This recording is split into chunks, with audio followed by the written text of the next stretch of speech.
2021 में हुए उपचुनाव में सांवेर विधानसभा के कार्यकर्ता पर रासुका की कार्रवाई किए जाने के मामले में कोर्ट से जारी आदेश के बाद कांग्रेस प्रदेश अध्यक्ष जीतू पटवारी जिला कोर्ट की एमपीएमएलए कोर्ट में पेश हुए। वहीं 5 अन्य कार्यकर्ताओं के खिलाफ जारी वारंट किए गए थे, जो आज कोर्ट में पेश हुए। दरअसल कोरोना काल के बीच हुई राजनीतिक उठापटक में साल 2021 में कांग्रेस की कमलनाथ सरकार गिर गई थी और सांवेर विधानसभा सीट से विधायक तुलसीराम सिलावट भाजपा में शामिल हो गए थे, जहां इस सीट पर उपचुनाव आयोजित किए गए थे। वहीं उपचुनाव के दौरान एक कांग्रेस कार्यकर्ता बबलू यादव को जिला बदर कर दिया था। इस मामले में तत्काल कांग्रेस विधायक जीतू पटवारी, संजय शुक्ला और विशाल पटेल के नेतृत्व में कांग्रेसियों ने प्रदर्शन किया था। इस मामले में पुलिस ने प्रकरण दर्ज करते हुए इस मामले को एमपीएमएलए कोर्ट में ट्रांसफर कर दिया था। यहाँ पिछली पेशी पर कांग्रेस प्रदेश अध्यक्ष जीतू पटवारी पेश नहीं हुए थे और उन्होंने स्वास्थ्य खराब होने का हवाला देते हुए मेडिकल रिपोर्ट पेश की थी। शुक्रवार को हुई पेशी में जीतू पटवारी कोर्ट के समक्ष पेश हुए। वहीं पिछली पेशी पर 5 अन्य कांग्रेस नेता पेश नहीं हुए थे, जिनके गिरफ्तारी वारंट भी जारी किए गए थे। आज सभी 5 कांग्रेस नेता कोर्ट में पेश हुए, जहां से उन्हें जमानत दे दी गई। Bureau report. तो देश के प्रधानमंत्री, देश के कृषि मंत्री, हमारी मध्य प्रदेश की सरकार, देश की सरकार किसानों की डबल इनकम की बात करती थी, लाभ का धंधा बनाना चाहती थी।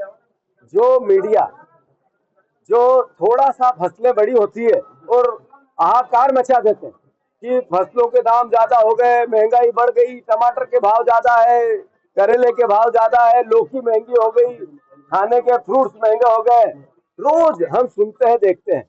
मैं उस मीडिया से आग्रह करना चाहता हूं कि आज टमाटर बिक नहीं रहा, फेंकना पड़ रहा है।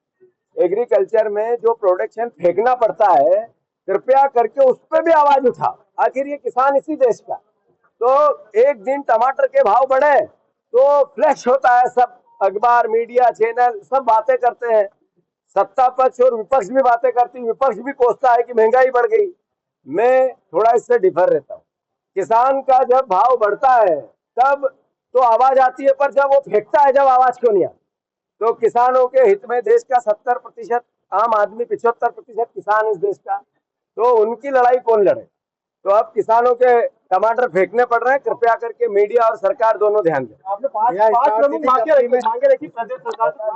हमने भारतीय जनता पार्टी अराजकता कर रही थी, प्रशासन उनकी नौकरी कर रहा था, हम आवाज उठा रहे थे। तो जिस प्रशासन के खिलाफ आवाज उठा रहे थे उसी ने हमें केस बनाया है।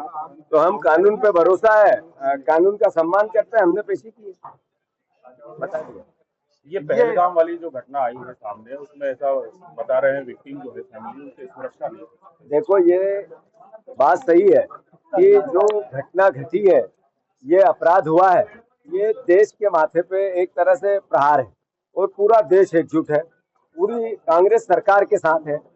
राहुल गांधी जी का बयान आया है कि हर डिसीजन में हम प्रधानमंत्री का साथ देना चाहते हैं, पर यह भी साथ साथ सरकार ने एडमिट किया है कि सुरक्षा में चूक है। कांग्रेस पार्टी ने तो अपनी सीडब्ल्यूसी का कहा ही है, पर सरकार ने भी कहा कि सुरक्षा में चूक है। जो चश्मदीद थे, जो परिवार के लोग थे जिनकी हत्या नहीं हुई, जिनके परिजनों की हत्या हुई, उनसे भी जब बात करते हैं तो वो कहते हैं कि आधे घंटे तक वहां पर इस तरह की क्रियाकलाप चलते रहे, पर कोई किसी प्रकार की सुरक्षा की व्यवस्था नहीं थी। ये सवाल आगे के है, आज के नहीं। आज का सवाल है कि जिन लोगों ने कृत्य किया, निस्तामुत कर दो। भैया, ये स्मार्ट सिटी कंपनी में घोटाले की बात चल रही है। Smart city company sir, Congress के कुछ लोग आज यहाँ पर पेश हुए थे। कितना पुराना ये प्रकरण है, कितने लोगों के खिलाफ गिरफ्तारी वारंट जारी हुआ था और जीतू पटवारी और बाकी सब किस विषय को लेकर पेश हुए थे? ये प्रकरण जो है कोरोना पीरियड में जो प्रतिबंधात्मक आदेश पारित किए थे जिला कलेक्टर महोदय ने, उस समय एक धरना प्रदर्शन रीगल टॉकीज चौराहे पर कांग्रेस पार्टी की ओर से किया गया था, जिस पर पुलिस थाना छोटी गोलटोली ने एक अपराध कायम किया था धारा 188 के अंतर्गत। वो प्रकरण माननीय जिला न्यायालय में विचाराधीन है और पिछली दिनांक को माननीय न्यायालय ने सभी आरोपियों को निर्देशित किया था कि व्यक्तिगत रूप से सुबह 11 बजे न्यायालय के समक्ष हाजिर रहें। लेकिन उस दिन अलग अलग कारणों से दिलीप सुरागे, विनय बाकलीवाल, सर्वेश तिवारी, अभिषेक करोसिया और पंकज संघवी जी उपस्थित नहीं हो सके, जिस कारण से माननीय न्यायालय द्वारा उनका गिरफ्तारी वारंट जारी किया था और आज पुनः पेशी तारीख नियत की थी उनकी उपस्थिति के लिए। तो आज दिनांक की पेशी तारीख पर इस समय अभिषेक करोसिया, विनय बाकलीवाल जी और दिलीप सुरागे उपस्थित हुए हैं। शेष आरोपी उपस्थित होने की स्थिति है। Behind Balaji temple near to Balaji क्या कारण था? पिछली पेशी पर इनके अभिभाषक द्वारा मेडिकल एक सर्टिफिकेट पेश किया गया था और उस ग्राउंड पर माननीय न्यायालय ने इनको अनुमति दी थी हाजिरी माफी की। क्या आज जीतू पटवारी पेश हुए थे आपको? आज जीतू पटवारी जी खुद माननीय न्यायालय के समक्ष पेश हुए हैं। आपका परिचय दें। मैं रविंद्र कुमार पाठक, जिला अध्यक्ष, कांग्रेस लीगल सेल।